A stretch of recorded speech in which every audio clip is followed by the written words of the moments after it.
안녕하십니까, 샹클 캡틴입니다. 오늘은 여러가지 문제를 해결하고 있는 중국의 정책, 이것을 보는 각도에 대해서 동반자분들하고 한번 돌아보도록 하겠습니다. 지금 중국의 가장 당면한 문제는 디플레이션입니다. 이 디플레이션도 결국은 경제 주기 속에서 나타나는 것입니다. 여기서 보시는 콘트라티에프 웨이브라고 하는 것은 러시아의 경제학자인 콘트라티에프의 이론으로서 경제가 상승하다가 하락하다가 침체기를 겪었다가 다시 개선이 되는 이 네 가지 사이클을 거치는데 가장 긴 경제 주기 가설로서 한번 완턴하는데 50년 내지 그 이상입니다. 그래서 이것의 전형적인 사례가 우리 바로 옆에 있는 일본으로 1960년대부터 1990년까지 30년 동안 산업화와 도시화의 성장기를 거치고 나서 1990년 12월부터 부동산 버블이 붕괴되면서 자산 가격이 하면서 디플레이션으로 진입하고 그리고 30년이 넘게 지나고 있습니다. 물론 나라별로 여러 가지 상황이 다르고 동원할 수 있는 자원이 다르기 때문에 정책에 따라서 특히 거시경제 정책을 어떤 것을 선택하느냐에 따라서 그 기간이 길고 짧아질 수 있습니다. 중국은 작년 초부터 지금까지 디플레이션이 사실상 진행 중인데 저는 이것을 미시와 중시 그리고 거시적인 세 가지 차원에서 한번 살펴보고자 합니다. 미시적인 차원에서는 중국은 경제 순환의 단절 또는 중단을 겪고 있습니다. 경제의 순환은 한 부문의 지출이 다른 부문에는 수입으로 되고 이것이 연결이 되면서 경제 순환의 구조를 이루게 됩니다. 예를 들면 가계의 지출은 기업의 입장에서는 수입이고 기업이 투자를 하면 가계에는 월급으로 수입이 들어오는 겁니다. 정부의 세수도 물론 이런 순환 구조에 포함이 되기도 합니다. 근데 이런 것들 중에서 어느 하나의 지출이 딱 끊어져 버리면 순환은 그대로 서버리는 중단이 됩니다. 현재 중국의 미시적 차원에서의 디플레이션은 국민들의 소비 패턴이 변해서입니다. 미래의 고용과 미래의 수입에 대해서 부정적인 불안한 마음이 들면서 가게들이 소비를 줄여버렸습니다. 국민이 집을 안 사면 지방정부의 토지재정이라는 말을 들어보셨잖아요. 그런 토지를 팔아서 또는 개발을 해서 들어오는 돈이 사실상 세금보다 훨씬 많은 나라인데 부동산 관련된 이런 산업 체인들이 끊어지면서 재정까지 영향을 주게 됩니다. 또 생산된 물건이 팔리지 않으니까 가격이 하락하고 이것으로써 기업의 이익은 다시 또 감소합니다. 그럼 기업은 또 자본 지출을 줄이고 투자를 안 하는 거죠. 고용시장도 따라서 위축이 됩니다. 이러한 순환의 중단의 논리가 차례로 이어지면서 경제의 구조적인 붕괴로 이어지는 것입니다. GDP는 투자의 승수입니다. 중국은 지난 40년 동안 산업화와 도시화 과정에서 여러 번의 경기의 하락을 겪었지만 항상 투자를 촉발시켜서 신용 확장을 시키고 그래서 침체된 경제를 끌어올렸습니다. 이런 상황을 사실상 너무 많이 겪었기 때문인지 몰라도 그래서인지 더욱더 투자 승수 모델의 전제 조건을 조금 무시하거나 강구한 점이 있습니다. 경제의 가장 기본 단위가 가계잖아요. 가계의 소비 비율을 결정은 가계가 내립니다. 그리고 승수는 소비 성향의 표현입니다. 즉 저축을 할 거냐 돈을 쓸 거냐의 비율은 각각 제 개인이나 제 가정에 의해서 가정이 결정을 합니다. 지금의 이런 승수라는 게 이게 돈이 도는 경제 과정인데 이런 승수의 하락은 중국 국민들이 가계의 대차대조표, 즉 주머니 사정이 나빠져서이며 이것에 가장 큰 영향을 준 것은 부동산 가격이 하락한 것이기 때문입니다.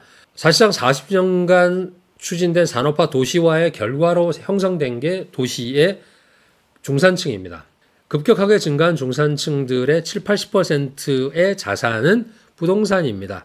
얼마 전에 말씀드렸다시피 부동산 대출 잔액이 38조 위엔이면 하나로 7,200~300조 위엔인데 이런 7,200~300조 위엔의 이자율이 4%로 추산을 하면 가계는 매년 290조 원의 그 이자를 은행에다 내야 됩니다. 그러다 보니까 매일 집값이 올라가면 몰라도 하락하는 게 눈에 보이니까 당연히 소비를 쪼그라들게 합니다. 이것이 미시적인 관점에서 본 경제 순환의 단절 그리고 그런 단절이 가져온 돈이 돌지 않는 그런 승수의 붕괴에 대한 저의 해설입니다. 두 번째는 중시적, 즉 매조적인 관점에서는 금융 상황을 보겠습니다. 돌아다니는 돈이라는 의미의 협의통화, 이 M1이라는 개념이 있습니다. 그리고 돌아다니는 돈에다가 멈춰 있는 돈, 머무르는 돈까지 포함한 것이 광의통화 M2인데 이 둘의 갭이 갈수록 벌어지고 있습니다. 이 둘 간의 차이는 많은 의미를 내포합니다. M1의 중국의 증가율은 마이너스 7.4%였고요. 지난달에. M2는 6.8%입니다. 이 둘 간의 차이가 14%, 거의 15%가 되는데 이것을 경제학에서는 함정으로 표현을 합니다. 케인즈가 말한 유동성 함정. 이것이 돈을 아무리 풀어도 기대하는 투자나 소비가 실제로 활성화되지 않는, 일어나지 않는 그런 현상을 말합니다. 지금 중국의 광의 통화량 M2는 300조 위엔인데 이게 최근에 3년, 4년 사이에만 100조 위엔이 더 늘어났습니다. 그런데 이 M1이 갈수록 하락하면서 빠지면서 마이너스 7.4까지 떨어진 상태입니다. 정상적인 상황은 앞쪽에서 보는 이런 M1이 외려 더 진폭이 크고 M2와 같이 가는 것입니다. M1이라는 것은 사실상 기업의 입장에서는 기업의 매출액으로서 수입이 들어오는 이런 돈들입니다. 그래서 다시 재투자를 하는 그런 자금들이 M1입니다. 즉 항상 대기하고 쓸 준비가 되어 있는 자금이라는 의미입니다. 이렇게 풀린 돈, 즉 신용이 투자와 소비로 흘러 들어가지 않았고 풀린 돈이 오히려 밖으로 풀리는 게 아니라 은행 안에서만 돌아다니는 전의 공회전, 즉 돈의 공회전은 금융 시스템이 비활성화, 즉 돈길이 꽉 막혀버려서 GDP 창출에 전혀 기여하지 못한 것입니다. 이것은 장기 국채 금리에서도 확인이 됩니다. 10년짜리 장기 국채 수익률에 그리고 이제 30년짜리 장기 국채 수익률이 거의 2%에서 약간 높은 정도입니다. 과거랑 보시면 몇 년 전하고 보시면 거의 반타작 그 이하로 내려갔습니다. 이것을 채권 투자하는 채권 매니저들은 수익률 곡선이 평탄하다, 일드 커브가 플래튼하다라고 표현을 하는데 이걸 그냥 쉬운 말로 하면은 중국어의 탕핑이란 말이 있지 않습니까? 이렇게 탕핑입니다. 즉 미래에 대한 희망이 없다고 보는 것이 이런 장기 국채 수익률에 반영이 되는 것을 경제학적으로 표현하는 것입니다. 수익률 곡선이 평탄해졌다. 결국 이것은 중시적인 관점에서 디플레이션을 보여주고 있습니다. 또 거시적으로는 이런 유동성 함정은 모두 가격에 반영이 됩니다. 종합물가인 GDP 디플레이터는 7분기 동안 마이너스 상태입니다. 이 말은 실질 경제 성장률이 명목 경제 성장률보다 높은 상황이 거의 2년 동안 지속되고 있다. 그리고 이 상황이 단기간에 변화될 조짐은 거의 보이지 않습니다. 정상적인 상황에서는 중앙은행은 상업은행과의 상호작용을 통해서 사회의 자금과 신용을 분배를 합니다. 중앙은행은 상업은행을 대상으로 공개시장 조작을 통해서 통화, 즉 기초통화라는 것을 풀고 상업은행은 그 돈을 가지고 대출을 해주거나 여러 가지 신용과 부채를 확장을 합니다. 그러나 경제 주체들이 대차 대조표가 훼손이 되어버리면, 즉 개개의 지갑 사정들이 나빠지면 이런 정상적인 거시 경제의 방식은 제대로 작동되지 않고 상업은행의 통화 배분 기능도 따라서 약화됩니다. 그러면 이런 대차 대조표의 훼손은 어떻게 수정할 수가 있나요? 이론적으로는 화폐와 재정과 구조조정으로 세 가지로 요약될 수 있지만 그 중에서 가장 단기적이고 핵심은 중앙은행의 대차 대조표의 확장, 즉 미국에서 많이들 들어보셨던 QE라는 것입니다. 양적 완화인데 이런 통화정책과 재정정책이 결합된 그런 새로운 방식으로 중앙은행이나 재정부가 중앙은행이 재정부나 자본시장으로부터 자산을 직접 매입을 해서 이것을 즉 중앙은행의 그런 대차 대조표에 포함을 시키고 기초통화를 사회에, 경제에 풀어줌으로써 전체적으로 경제의 그런 통화와 신용을 배분하는 사실상 중앙은행의 재정화입니다. 제가 지난번에도 말씀드린 이도류라는 것입니다. 헬리콥터 돈 뿌리기의 개념이며 재정이 총대를 메고 은행이 준 돈을 재정이 총대를 메고 사회의 통화 신용을 직접 배분하는 역할을 맡는 것입니다. 그 대표적인 게 미국이었습니다.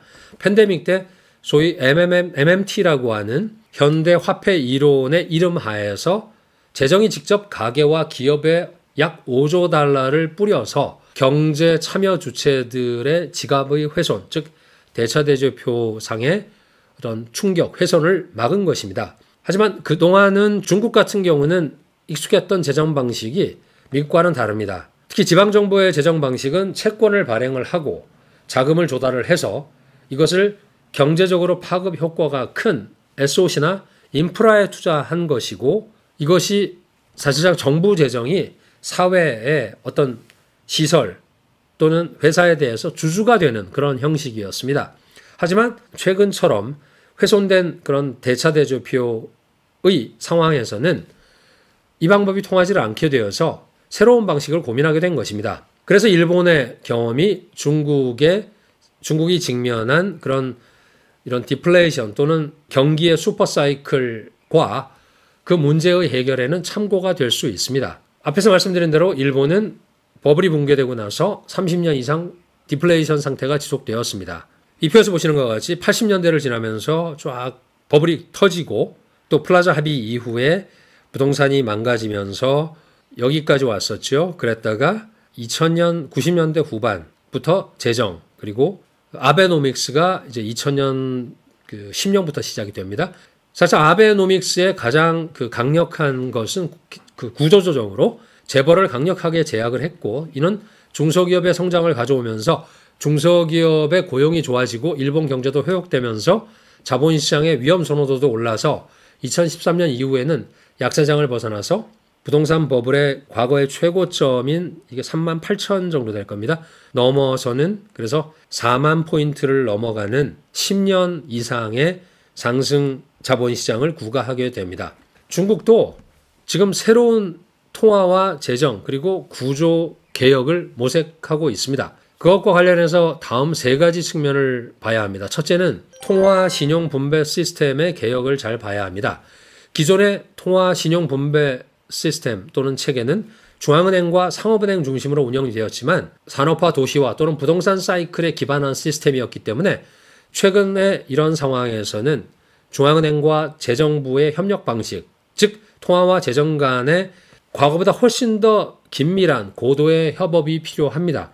그래서 중앙은행이 자본시장의 투자자들의 자산을 직접 매입하는 그런 단순한 돈풀기를 넘어서 아마 중국은 차제에 통화 신용 그런 작동 시스템 자체를 바꾸려고 하고 있습니다. 둘째는 재정의 초장기 국채 발행의 종합 계획을 잘 봐야 합니다.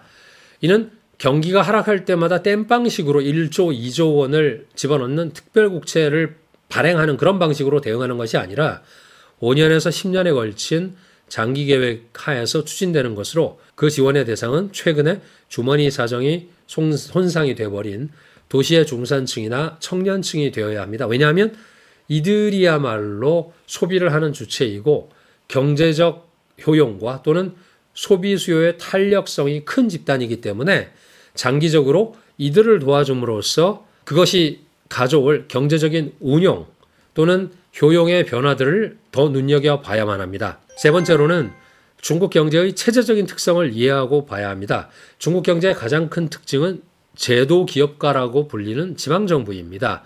과거 40년 동안 산업화와 도시화는 지방정부가 경제의 3요소들을 총동원해서 경제성장의 추진력을 만들어 왔다는 것은 의심할 여지가 전혀 없습니다. 그때 그 시대가 요구한 그런 역할들을 충분히 해온 경제성장의 핵심이 바로 지방정부입니다. 그러나 최근에는 경기 수축에 의해서 부족한 재정 상태로 무리하게 세금을 걷거나 또는 비세수 수입 벌금 같은 거를 올려버리고 또 공공요금도 올리고 공사대금은 뒤로 미루는 등 기업과 가계에 상당히 부정적인 영향을 미치고 있는 애물단지가 되어버린 상황에서 중국 중앙정부가 어떤 선택을 할까요? 이게 이제 10월 12일 날 재정부장이 발표했던 그런 정책의 핵심이 바로 지방정부의 부채 해결이었습니다. 그리고 그에 상응하는 재정적인 틀의 재구성에 관한 것이 바로 그날 발표한 내용에 다 들어가 있었습니다. 이것과 관련해서는 지난 7월에 20기 3중전에 중국의 어찌 보면 5년, 10년을 정하는 가장 큰 그런 전체 회의에서 재정개혁의 그 3개 내용에 다 들어가 있습니다. 이 3가지 내용은 중국의 재정과 세제와 지방정부의 기능의 재구성에 관한 것입니다. 중국 경제가 직면한 디플레이션에 대한 그런 전면적인 대응에서 가장 중요한 것은 이론의 여지가 없는 중국 정부의 역할 그리고 그들의 역량입니다. 그래서 우리는 지금까지 나온 정책과 앞으로 나올 정책들을 계속 비교하고 분석해 나가야 합니다. 오늘도 동반해 주셔서 감사드립니다.